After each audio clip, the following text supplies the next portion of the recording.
Assalamualaikum warahmatullahi wabarakatuh.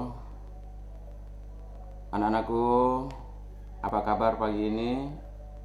Semoga kita selalu dalam lindungan Allah Subhanahu wa taala, sehat walafiat, dan kita berdoa supaya semua keluarga kita diberikan kesehatan dan dimurahkan rezekinya. Amin amin ya rabbal alamin. Anak-anakku kelas 2, hari ini kita akan belajar masih tema 1 ya. Tema 1, subtema 1 yaitu hidup rukun. Nah, kita mengingat kembali pelajaran yang pertama, hidup rukun itu terutama di lingkungan keluarga, masyarakat, dan sekolah atau madrasah. Di sini ada beberapa gambar. Ini anak-anak atau teman-temannya lagi bermain, dia hidup rukun ya, senang gembira. Itulah yang harus dilakukan untuk kehidupan kita.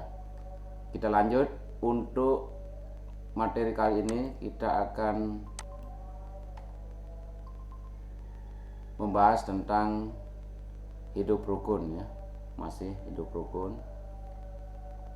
Di sini kita akan belajar PPKN, Pendidikan Kewargaan Negaraan ya.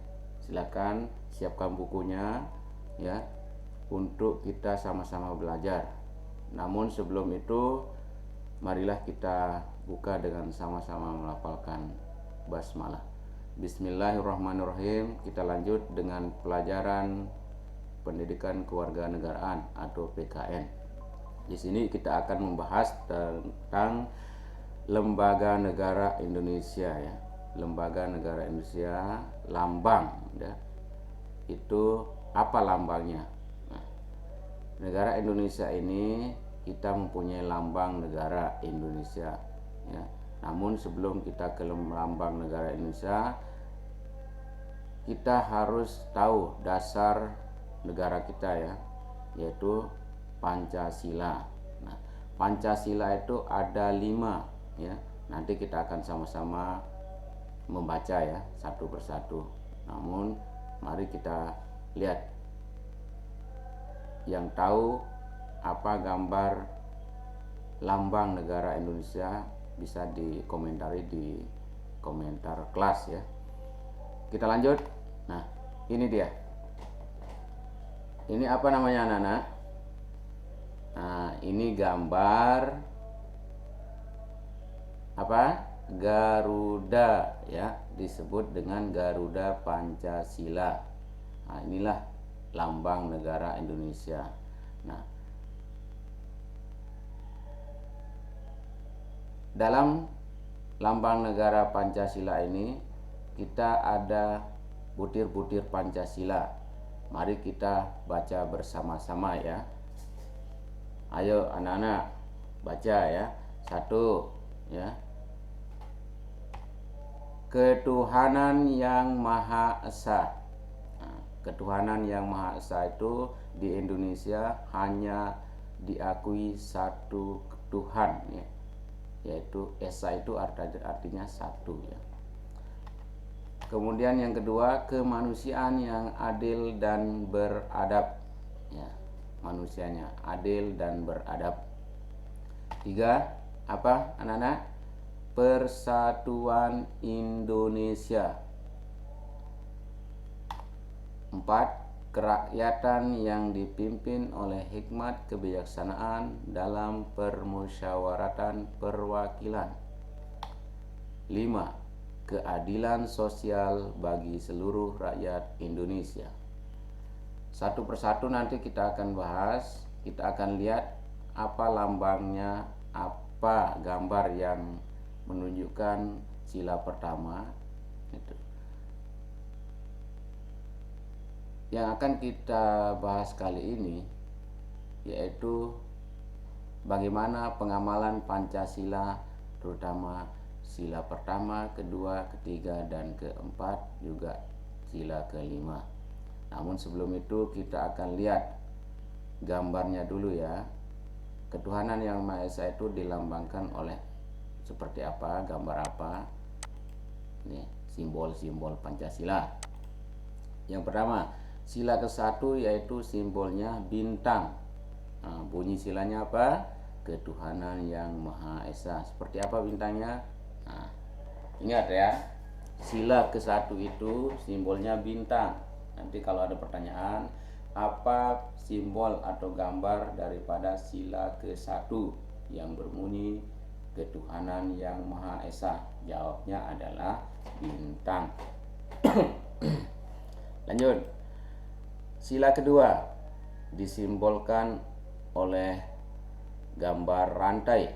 Nah, apa bunyi silanya? Kemanusiaan yang adil dan beradab. Mana bentuk gambarnya? Kita lihat. Ya. Gambarnya adalah rantai.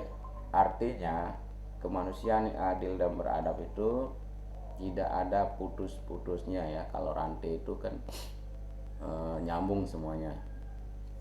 Kemudian kita lanjut ke sila ketiga. Simbolnya adalah pohon beringin, nah, yang akan menaungi kita semua. Karena terkenal pohon beringin itu adalah pohon yang lebat daunnya. Apa bunyi silanya? Persatuan Indonesia. Kita lihat gambarnya seperti ini. Pernah lihat pohon beringin? Nah, mungkin saat ini agak langka ya. Dulu di madrasah kita ada pohon beringin, tapi sudah ditebang.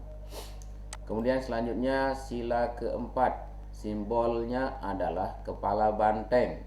Nah, kepala banteng itu bunyi silanya apa? Kerakyatan yang dipimpin oleh hikmat, kebijaksanaan dalam permusyawaratan perwakilan.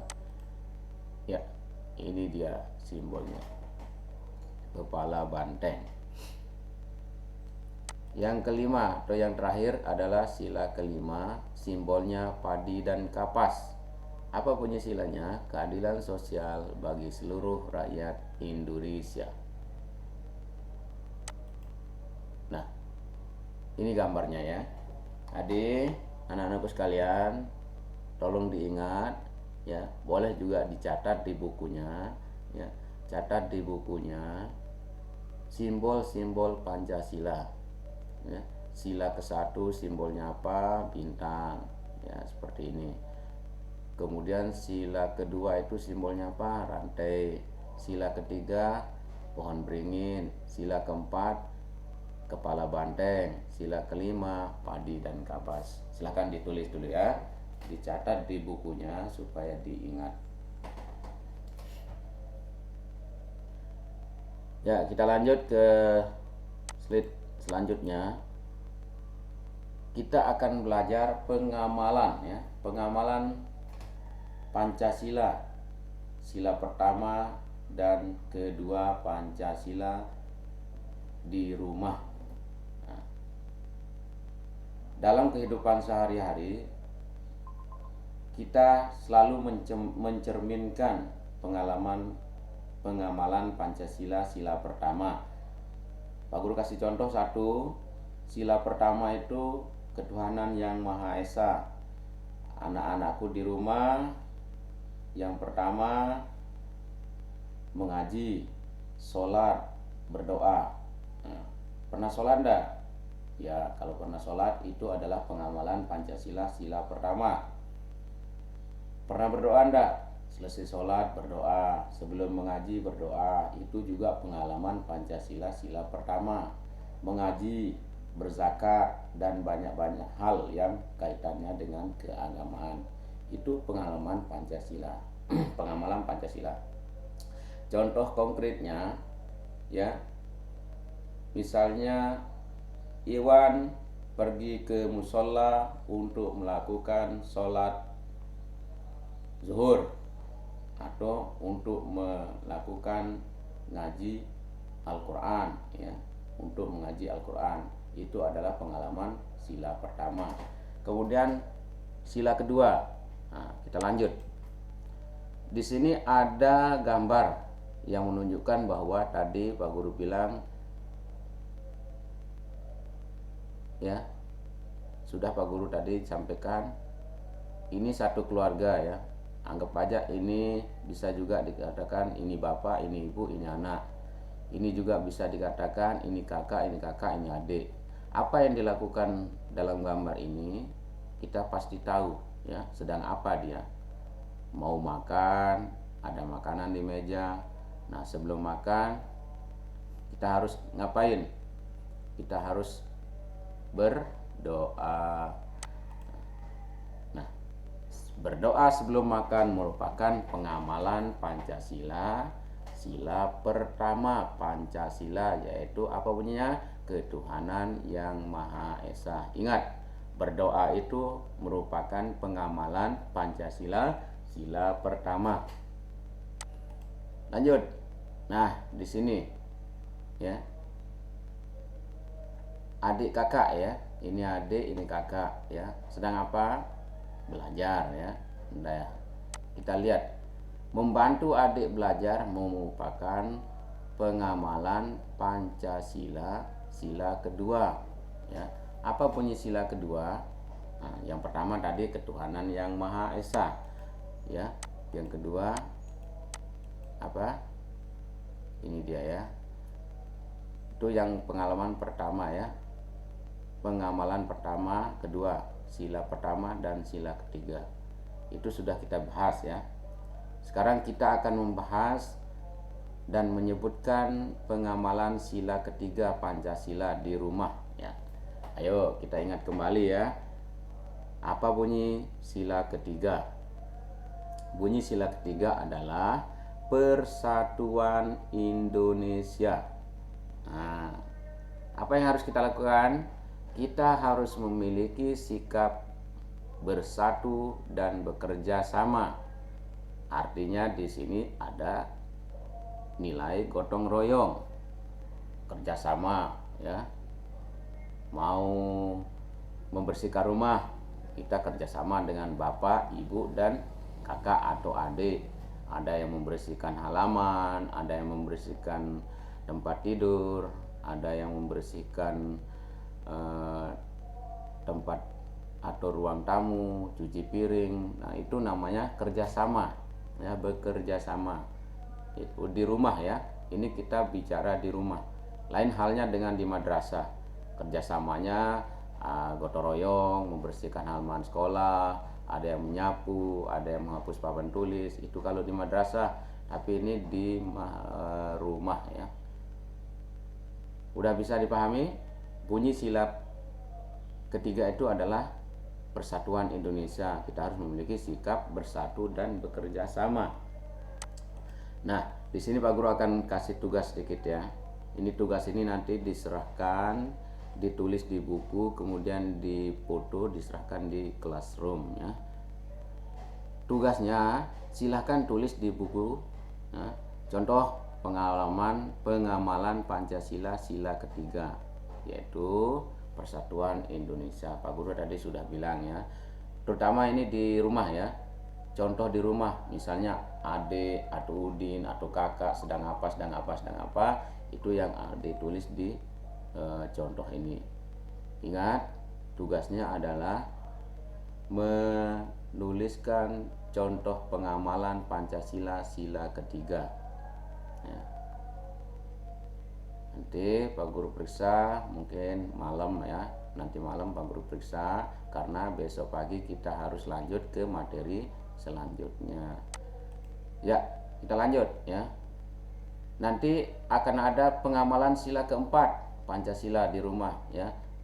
Sila keempat kan, sila pertama sudah, sila kedua sudah, sila ketiga sudah. Itu jadi tugas tadi, sila ketiga.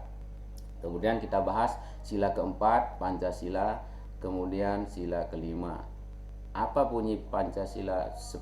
Contoh sikap yang sesuai dengan pengalaman sila keempat di rumah.